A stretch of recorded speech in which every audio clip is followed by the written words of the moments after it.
Thank you. Also known as Chip. Thank you for braving the snowpocalypse to be with us. We're quite happy to have you here. It's pretty wild out there. It's something to see. I'm amazed that this many people are here. For anybody that came in, God bless you. Get home safe. For the rest of you, you're smart, sitting at home somewhere watching. Yeah, they're watching it at home in the comfort of their own home. So, as we've seen from some of the previews and from this clip, people in Deacon's life are urging him to get back out there on the dating scene, and he's reluctant. And I feel like he's almost like a surrogate for the viewers at home who are feeling a little stressed out about the idea of him dating someone other than Rayna. So what do you think about his reluctance and what that means? I think that's true. I mean, it's clear that's a hard thing. I mean, it's one of the hardest things ever, to lose someone that is the one you thought you'd be spending the rest of your days with and your nights, and you figure you got it made, and then all of a sudden you don't. And how you move on from that, and what you do even with your life, if you just give in and throw in the towel and be done with it. Well, he can't do that because he's got these girls that he promised he'd raise up and that he loves so much. But even on top of that, is that what Rayna would want? I don't think so. But you're right, he's the surrogate for that voice of reason. So is, in some ways, in upcoming episodes, Daphne is a little bit like, whoa, hold on. And I totally get that. So she's a surrogate voice for the viewers and anybody that's sort of like, there's no replacing Rayna James. Everybody knows that. But what do you do with your life? Yeah, and as you said, we all know Rayna would want him to be happy. Mm-hmm. I'm a diehard Nashie, and I know there are a lot of them out there. Can you talk me through, talk me off the ledge here about how do I deal with the fact that, Deacon may end up with someone else? Tell me it's going to be okay. Just get me there. Well, I'm not going to tell you where we're going to end up, but I just will tell you that it's just a lot like life. There's no promises. You don't know what's coming. The best that you can do is hold on to the people around you that you love, and also music will get you through, and these things, we're able to discuss these things and these scenes in a deeper way sometimes because of music. I just think that with this storyline, one thing about Jesse and about last season is that what I liked so much about that is they both weren't looking. And they're still not looking. They made it clear that they whatever they had, it was a friendship, and it was a needed friendship for Deacon at that point. She played a real pivotal role in getting Deacon not only to stop and take a breath when she kidnapped him and threw him in the forest, but also just to sort of embrace the music again and go up on stage, the Grand Ole Opry. And I think after all those episodes, Deacon had not yet begun to really sort of process that in any kind of healthy way where grieving comes in. And that's right when we ended last season. He was just starting to really do it in a meaningful way. And I think that's why they stepped apart right then, in that odd way when they were, basically she just came over to bring something that Daphne forgot, but what it really was you could tell they were saying sort of a bit of a goodbye. So who knows what you'll have to deal with or what you have to worry about. But I think all I can tell you is that Marshall and the writers are intent on doing it the best they can. And obviously Jessie has things to handle on her own end. She's got the problems with her ex-husband and all that, and he's, and her son. So it's clear they're not, they're both two people just trying to get through their situation. That's exactly what they are, and sometimes that's enough for a while, and they sort of help each other out. It's easy to fix somebody else's problems, to sit where you are and go, you know what you need? And there's a lot of that on our show. Like, 1 second, you just saw Scarlett's trying to get Deacon out there. You know what you need? And he turns it on her, and he says, what about you? Who you kiss? And she says, stay off my plate. So we do a lot of that. And by the way, I love scenes with Claire Bowen. The way that Deacon and Scarlett have always interacted. They sort of hold each other accountable and knock heads. And it's, Claire and I get to do a whole lot of touring. We just came back from Germany not long ago, did a show in Dusseldorf with Helena Fischer, this unbelievable production. We're about to go on tour, do some shows together again. She tweeted today something about, what was it? Twinkle. She's Twinkle and I'm Wrinkle. So it's a good combination no matter where we are. Are you okay with being Wrinkle? I made it up, so I better be. You gotten to do so many, incredible things during the course of this series with the tours and, just playing all over the country and the world. What has been your favorite sort of extracurricular Nashville activity since the show's been on? Man, well, certainly the things we got to do almost immediately, like playing at the Grand Ole Opry. It's hard to top that in any way. The Bluebird, the Ryman Auditorium, where sometimes we actually have the Opry. Those shows that we performed as a cast at the Opry. And the touring, of course. The touring is very special because not a lot of shows get to do that. I mean, I know some do, and they get to go out and they get to meet people, maybe at conventions and the like, but what they don't get to do is stand on a stage and sing the songs of their character alongside the friends that they've made on this show. I don't take it for granted at all. We've been able to do it here in the States and in England and Ireland and Scotland, and we love every single second of it and seeing because we get to meet the fans and see the impact the songs have made on them and the scenes and the episodes. And it's no small thing for a lot of people that it's made a big, nice difference in their life, and that means everything to us. When you're touring, are the fans able to sort of distinguish, like, this is Charles, not Deacon, or are they just screaming Deacon at you, or what is that? No, we've reached this new period. I mean, here we are, online and doing the virtual community, the online community, the social media community means that people get in some ways, a bigger glimpse behind the curtain than ever. And they get to know us a little more than maybe they used to. They get to know me a little more. They get to know my music, the songs I've released as myself. And then they also see the songs I've released as Deacon. So the only time anybody really yells out Deacon is maybe down on Broadway near the honky tonks if it's getting kind of late at night and they've had a few. And maybe I have too, and they'll just yell, Deacon, and I just tip my hat and say hello. Yeah, I don't mind that at all. I noticed in the first episode, there's a sort of a running joke about Deacon reading the Teddy Roosevelt biopic. Biography. I was a little surprised. It seemed like an unusual choice for him, and I wanted to know how that came about in the script. That was just in the script, but I loved it. First of all, I've heard, and I've read some of it because we shot a lot of scenes, and I just sat there reading it. But I'm going to finish it. But I've heard years before this that it's one of the best biographies of a president. So that's the one they gave me, and I was enjoying it. Sometimes I'd actually sit there on the breaks and read it, but I don't know, there's something about it. I could see it a little bit. There's something that speaks softly, carry a big stick. He had a lot of qualities, adventurous qualities that I could see appealing to Deacon, and mostly what it says is he's got some time on his hand and some alone time that he maybe didn't used to have. That's the good news is he's handling Highway 65 and the family in a way that allows him a spare minute to read a book, because that's what Jesse was talking about. You got to breathe a little bit, and that's taking a moment for myself. So, but people don't want to let you do that somehow, and they don't mind if you're on a phone, but if you're reading a book, you're weird. Exactly. Now, Deacon has gone through so many changes over the course of the season. Over the course of the series, and you've gotten to play a lot of different facets of him. And I want to know sort of what's been your favorite Deacon phase to play. Is it Deacon when he's struggling with drinking, or is it Deacon when he's angry and getting in fist fights? Is it Deacon, the father figure, doing a great job raising the girls, music executive Deacon? You're touching on some really good ones. First of all, it's the biggest fact is that it's not a facet. Mm-hmm. That it's not, I love all those, but if it was only one of those always, I would end up not loving it.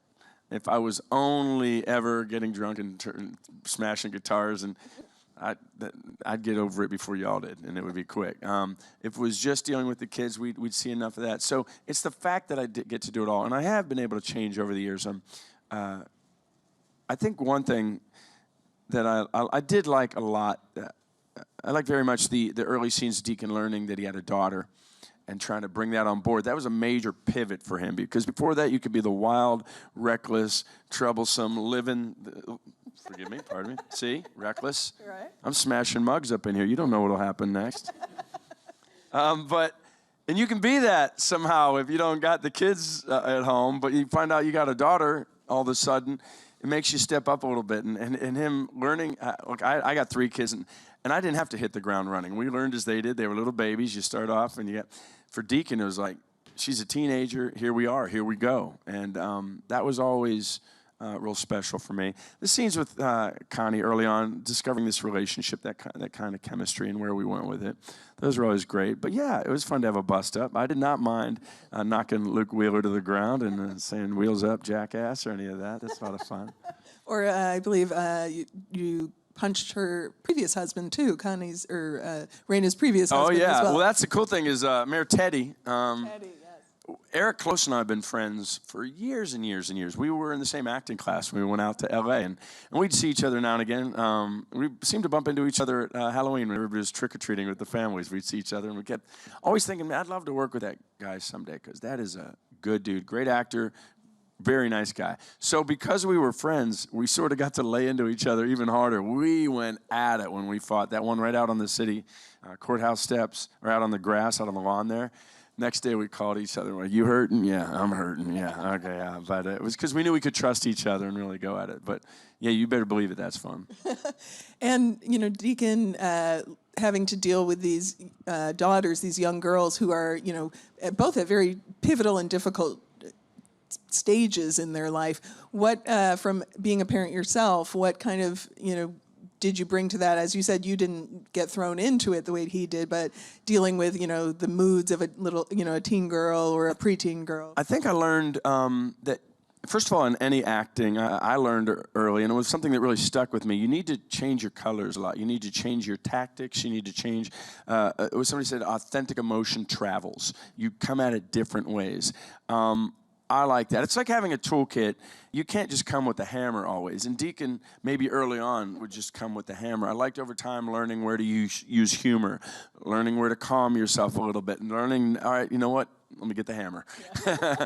All those things. So I think I learned from my kids that there's time and place for different ways of engaging always. And maybe, hopefully, it made it a little more real and authentic too, because they got a great mom and dad, the Stella girls, and I got these great kids, and they all know each other, actually. So sometimes I'd be talking to them, and sometimes it was written well enough in a scene that they would go, oh, my goodness, I've had this exact conversation with my dad. And I'd come in another go, oh, wow, we did this just the other night. I'm not talking about the craziest stuff like the emancipation or any of but I mean the more gentle kind of moments together.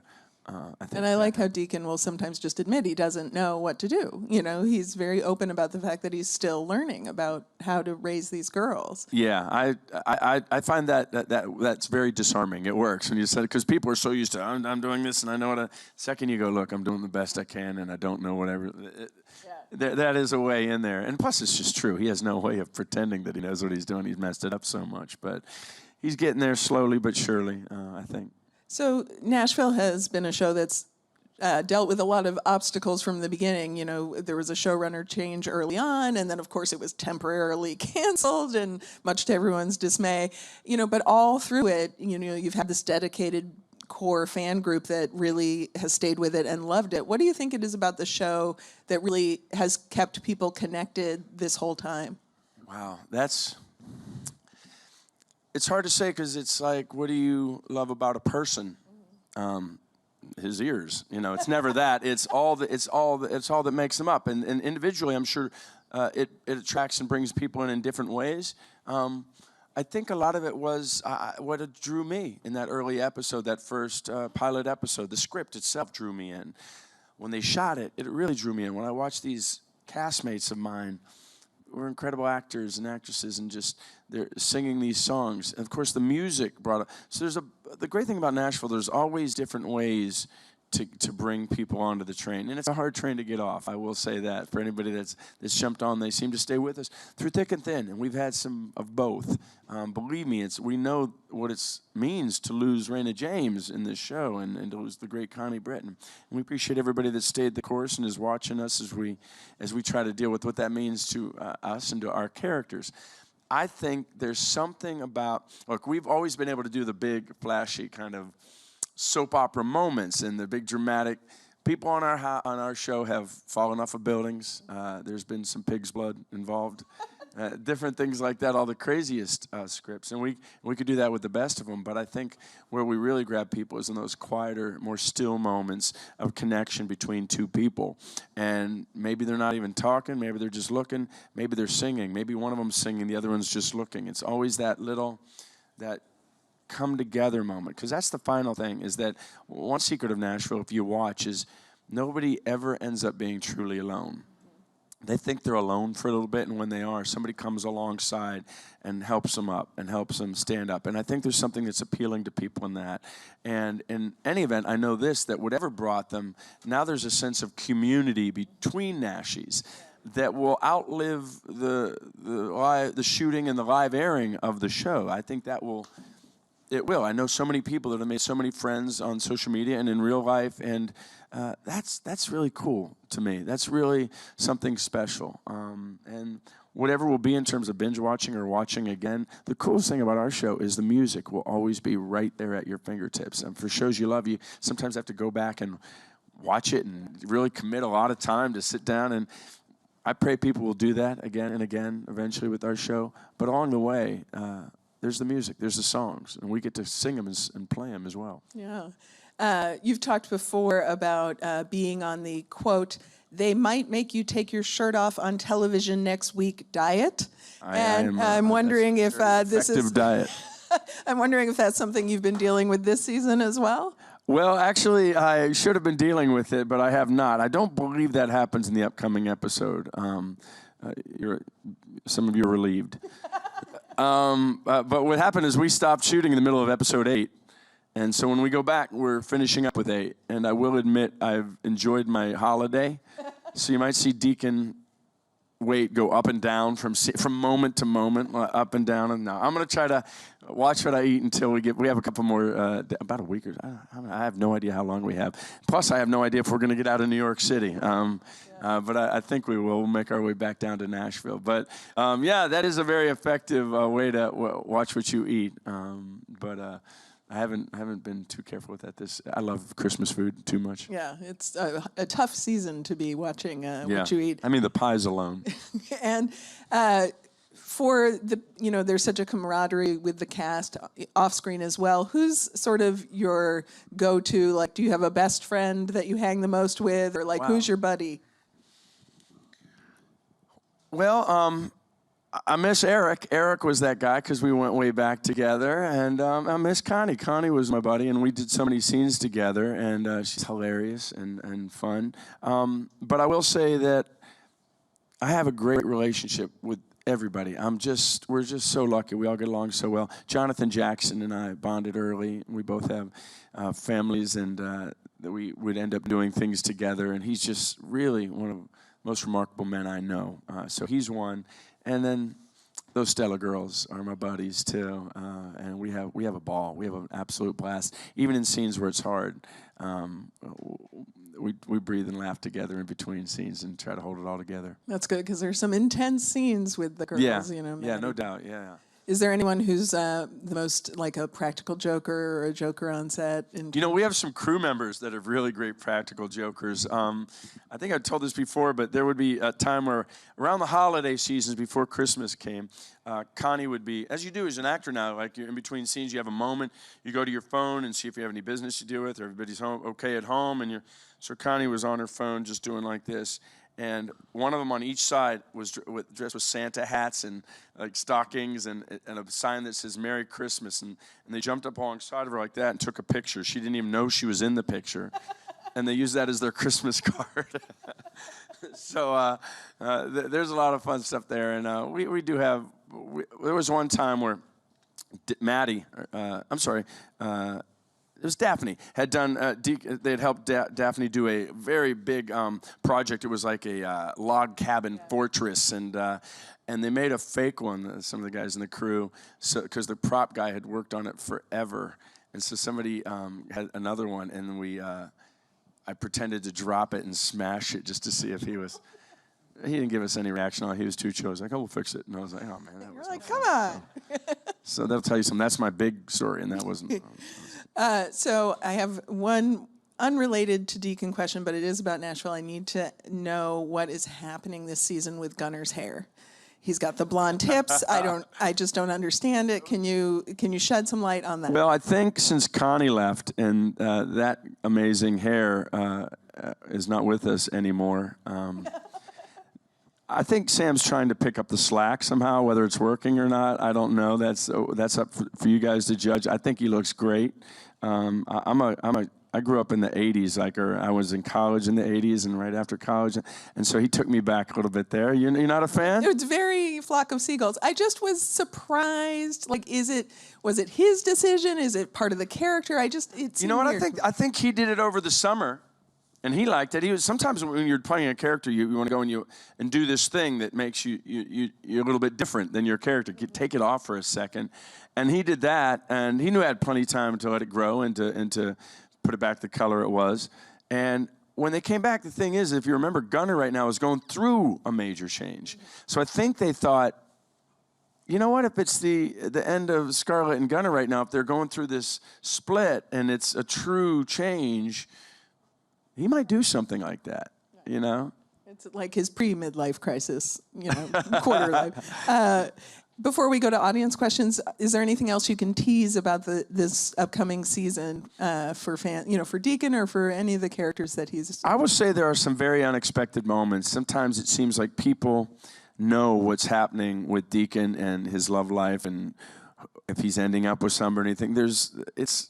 It seems obvious, but it's not, and that's the thing I like about it so much. And there will be some moments that truly catch you off guard, and you didn't expect that. So that's one thing I'll say. The other thing I'll say is that the music is, I'm just continue to be thrilled by the high quality and the level of the music. And I don't just mean I don't mean mine, although mine are great. No, I'm not kidding. I mean that what I get to hear of the others, and it's just fantastic. And it seems like we're going to carry that right through the finish line, and that really blows me away. And it's something special because those songs, as I said before, those will be a reminder and a keepsake forever of this show and the high level of quality. You can hear it, every single one. And my hat is off to Frankie Pine, who gathered all these songs as his coordinator, and to our music producers. It was T-Bone Burnett and Buddy Miller, and now Tim Lauer. Everybody involved in that music, my hat's off to them. You're not going to want to miss some of these songs either. Yeah. Well, yeah, as you said, it's a great soundtrack to have on just pretty much any time. I agree, yeah. So let's take some questions for the audience. I believe we have the first one right here.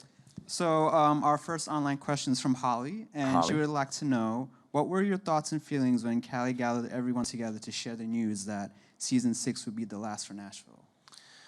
It was a very powerful moment, and Callie did it so well, handled it so well. We were already shooting in the Bluebird Cafe set that we have there, which is spot on like the actual Bluebird.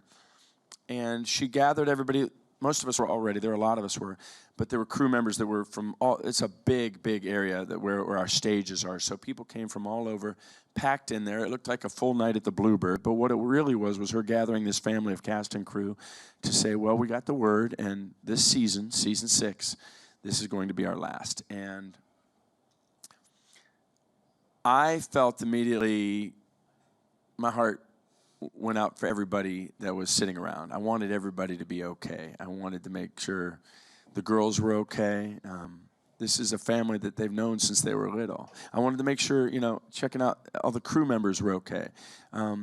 This has been a great, great job for so many people right there in Nashville. I pray that production continues to come to Nashville and all these people get work on fantastic shows. But we sure did have some time in the sun together as a family. So mostly I was thinking about them.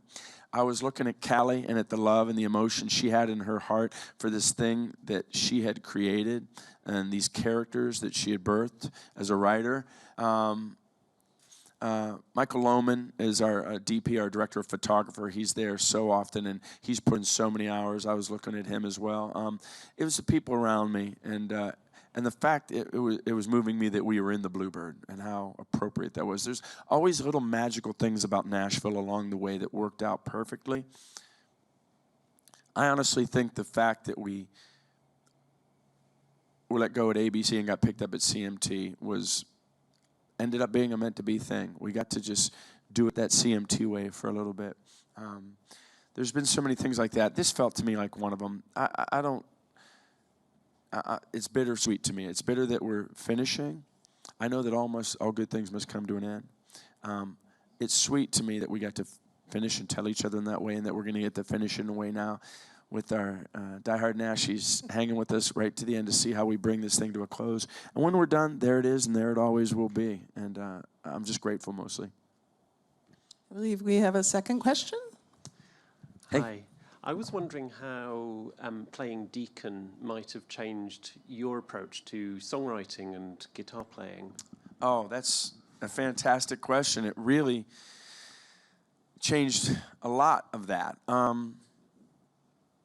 It's hard to say what part of it changed just being Deacon or being in Nashville. But to be clear, I'm in Nashville because I'm Deacon. So the whole thing is being Deacon. I remember the first time I sat in the Bluebird Cafe. I've been a songwriter my whole life. And in there, you're sitting, the guitar player might be right here. You might be in a chair literally that close to the person in the round. So close that when they're tapping their foot for the song, you can feel it in the carpet. And what that means is you're right up on it. And there's no artifice. I'd played in a lot of bands where, at crazy parties and everything, and you're turned up loud. It requires truth if you're going to do it right. It maybe doesn't require the utter truth that being that open with an acoustic guitar that close to somebody requires. So, and not only that, but I got very good lessons from T-Bone Burnett early on about truth and about not lying in a song and being honest as you can in a song. And it occurred to me that was exactly like acting in a scene, scenes and songs. And so the fact that they overlap so much and that you need to really feel it from the inside. Don't just put the face on of this is what this feeling would be, or this is what, but sit in it. Take the trip with it. That's thrilling to me, and I learned a lot of that from Deacon. And another thing, if you watch the show and you see Deacon play guitar, that's me singing. Playing guitar 9 times out of 10 or more is Colin Linden. Check out Colin Linden's music. Blackie and the Rodeo Kings is the name of his band. And what would happen is Colin would play this unbelievable part in the studio, and I might be there singing my part, or we're all sort of coming together to what will the song sound like, what key is good for me, where should we get louder. And by the way, when you're singing those songs, everything is determined by where the scene is, what's happening. So I might be on stage in an arena, Deacon's, and that gives one song, or in perhaps the hardest scene, you're sitting on the bed with Rayna as she's passing and the girls. That's why I believe we went live on that one. You can't fake that. You can't put that on a click track. Same with when Deacon was at the Beverly's bedside. There's no way to just lip sync to that. I just had to be in that moment. So that determines that. But there's that guitar playing. He would play these amazing parts, but then I had to play them on screen. So he would sit down with me, or he'd videotape his fingers, and I'd work on it, and then he'd get down with me and show me exactly what he was doing. And I'm telling you, there is no better way to learn guitar than at the feet of a master showing you how to play something that you need to play on TV the next day. You will work hard. And, oh, man, there wasn't one of those that felt like work. Every single one of them, I'm like, man, I am the luckiest guy in the world. I am at Country Music Star Boot Camp. You know how these guys go to baseball camp, these older guys, like my age, I should say, and you pay money to live out your dreams and do a little spring training or something. That's what I got to do with guitars and music and Colin Linden and this whole Deacon role. It's been unbelievable, and it's not. I'm going to keep bugging him when we're done, and he's going to keep showing me stuff. I believe we have one more question. Hi. Hello. So this is going to be another online question from Nancy Atkinson. Are there any of the guitars from the shows that you would like to add to your personal collection? Well, Nancy, if I tell you that, they're going to be keeping an eye on me as we shut down production. But this little baby over here, this D28, if you ever see me and play in concert or anything, I play that an awful lot. And there's something about it. I have older ones, even on the show, much older ones. But there's something about that just has a big ring to it that felt real deacon-y to me early on. People always say, how come you got the Deacon strap on there? And I say, well, it's his guitar. So he lets me use it. So please, I'm not shy. I'm going to get away with as much as I can. These things all have true meaning to me, including the boots that Deacon wears. There's a bit of trivia that, yes, I've worn other boots at certain occasions. I didn't get married in my old brown boots, but those old brown Deacon boots, those are the boots that were in my trailer when I showed up for the pilot, and I put them on the first time. And in the end, it'll be 6 years later.